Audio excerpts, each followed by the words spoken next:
প্রত্যেকবারই যখন এই মুহূর্তটা আসে না, তখনই ভীষণ কষ্ট হয়। মনটা জানি না কীভাবে যে খারাপ হয়ে যায়। মন খারাপ তো দিন 4-5 আগে থেকেই শুরু হয়ে যায়, তবু যখন এই ব্যাগ গুছাতে শুরু করে তখন তো আর মনটা একদমই মানতে চায় না। তবু কি করব, কাজ তো করতেই হবে। কাজ না করলে জীবন ধারণ হবে কি করে।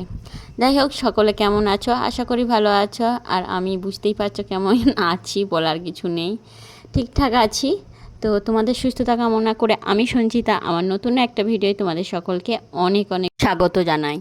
যাই হোক, তোমাদের দাদাভাই দেখো সকালবেলায় ব্যাগ গুছাচ্ছে। ব্যাগটা এর আগের দিনে কিছুটা ভরে রেখেছিল, আবার আজকেও কিছুটা ভরছে। আর আমাকে কিন্তু কোনো দিনও ব্যাগ গুছাতে দেয় না, বলে তোমার ব্যাগ গুছাতে গেলে কিন্তু তুমি কাঁদবে, তোমার বেশি কষ্ট হবে, তার জন্য আমি নিজের ব্যাগটা নিজেই গুছিয়ে নিচ্ছি।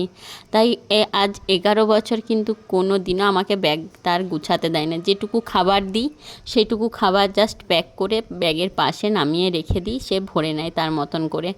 তারপরে আমি চলে এসেছিলাম, দেখো আমি একটা নতুন কিছু চুলে ট্রাই করছি, হেয়ার সিরাম। আমার চুলের সামনের পোর্শনটা একদমই পাতলা হয়ে গেছে, তার জন্য কয়েকজনকে জিজ্ঞাসা করলাম, একটা দুটো প্রোডাক্ট ইউজ করার জন্য বলল। তো দেখি, চেষ্টা করছি কি হয় না হয়। যদি ভালো রেজাল্ট পাই অবশ্যই তোমাদের সাথে শেয়ার করব।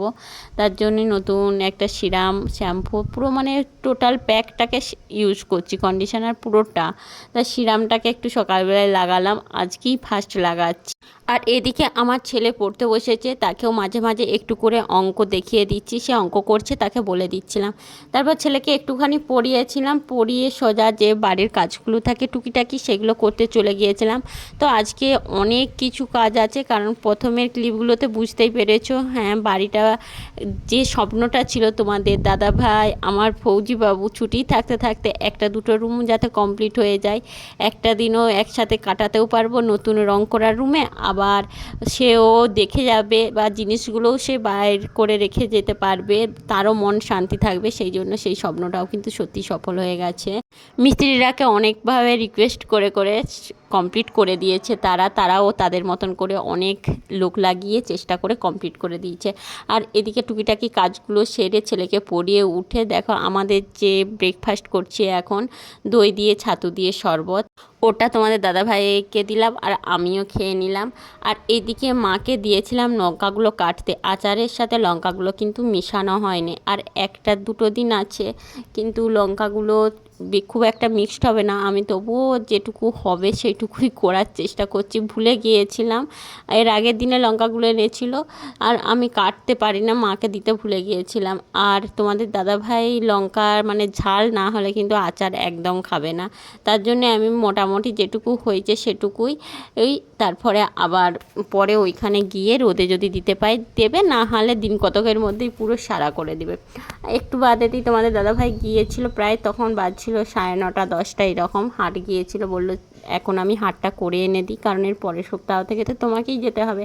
তো এর আগের দিনে বাজার থেকেও বেশ কিছু সবজি এনেছিল, তবুও বললো যে না, আজকে হাট থেকেও বেশ কিছু নিয়ে আসি, তাহলে এখন অনেক দিন তোমাকে হাটে যেতে হবে না, অনেক দিন রান্নাবাড়া করে খেয়ে নিতে পারবে, তোমাকে এই রোদের মধ্যে গরমের মধ্যে ছুটাছুটি করতে হবে না। আর সামনের সপ্তাহ থেকে ছেলের স্কুলও খুলে যাবে, তখন তো তোমাকে এমনিই ছুটতে হবে। তার জন্যই দেখো হাট গিয়েছিল, আর হাটেতে সমস্ত সবজি, এখনকার যা সবজি সমস্ত কিছুই বেশ কিছুটা করে নিয়ে চলে এসেছে। এরপরে সব বাগি গুছি ফ্রিজে ভরে রাখবো।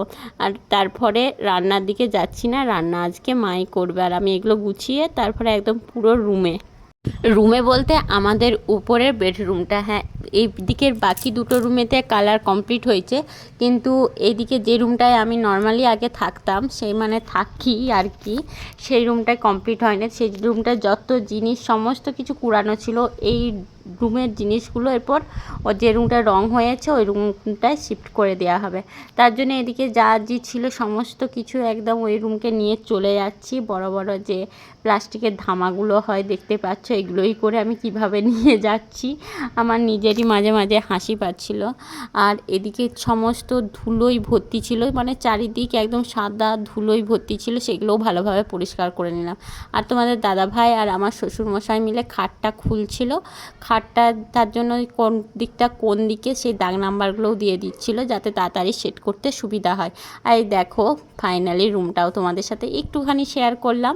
তো কিভাবে কি সাজাচ্ছি গুছাচ্ছি, মানে কতটুকু করেছি, জিনিসে তো পুরো ঠাসা, তবুও কতটুকু করেছি তোমাদের এরপরের একটা ব্লগেতে একটুখানি শেয়ার করব। কতটা কষ্ট করেছি তারও কিছুটা তোমাদের সাথে শেয়ার করব।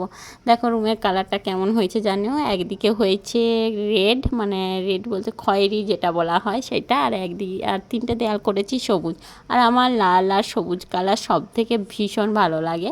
তার উপরে বেশিরভাগ ঘরের রঙটাই এর উপরেই ডিপেন্ড করা আছে, মানে এরকম কালারের উপরই করা হবে। তারপর দেখা যাক কোন দিকটা কি করে, কারণ মিস্ত্রিরা অনেক কিছু চেঞ্জ করে দিতে পারে কালার দিয়ে।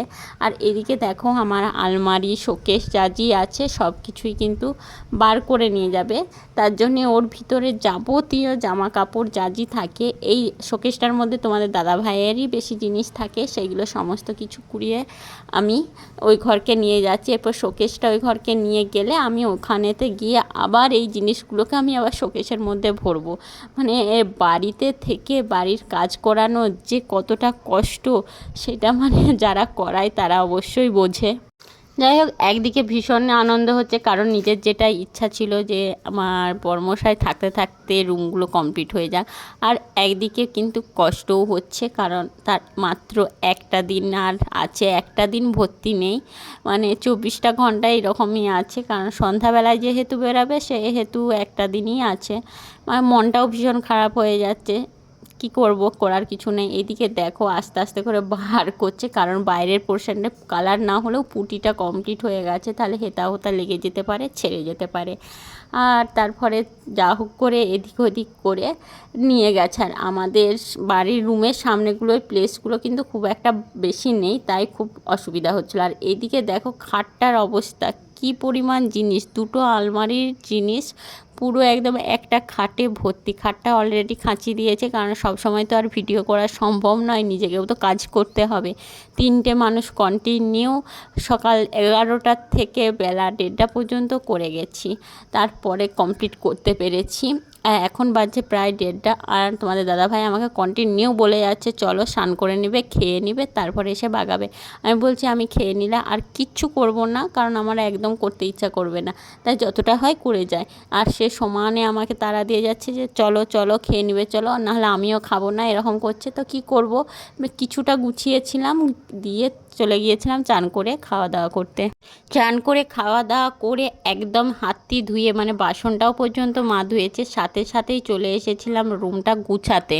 সারাদিনের অক্লান্ত পরিশ্রমের পর ফাইনালি রুমটাকে আমি গুছাতে পারলাম। কি পারবো না এইরকম ভেবে যাচ্ছিলাম, কারণ কত জামা কাপড় ছিল, 2টো আলমারিকে পুরো গুছানোর দায়িত্ব, মানে কি বলবো। দিয়ে ফাইনালি গুছিয়েছিলাম, আর প্রায় 3 থেকে 4 লিটার ওই দুপুরবেলার মধ্যে জল খেয়েছিলাম।